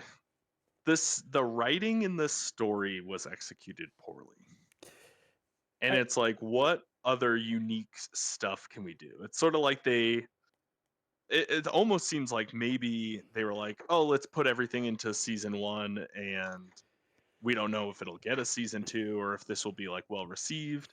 And then it was, and they were like, oh well, we blew our load on season 1. So like we gotta, like, I don't know, do we just rehash everything that we've done and all that stuff. So I don't know. I can't really, I don't I don't want to fault on it too much or like criticize it, because it does seem like, what were they gonna do, True. I mean, I just want to know what happened. Like, why? Because it really feels like to me, it was like that dumb scenario that we were talking about where they just like walked around the office and asked the janitor, like, hey, what do you want to see in a video game adaptation? It's like, oh, I want to see Jesus, robot Jesus, make that. And it's like, okay, well, okay, done fine. done Yeah. it's going in season 2. Yeah. They like drew ideas out of a hat. basically. That's what it kind of felt like to me. And then they were like, well, shit, this doesn't fit, but we have to do something. So, buh. Yeah, yeah. Let's just do crap. this. That's how I feel. It's just like they didn't know what to do. To your point, kind of is like they got to a point. I'm sure, like you said, they didn't expect it to maybe get the hype that it got. Yeah, potentially. I mean, it kind of seems like that. It also seems like, they're like, oh well, we have all these plot points. How do we have all these, like, how do we wrap everything up? Yeah, Kind of exactly. thing. Yeah. Which leads to like the plot holes and the rushed feeling and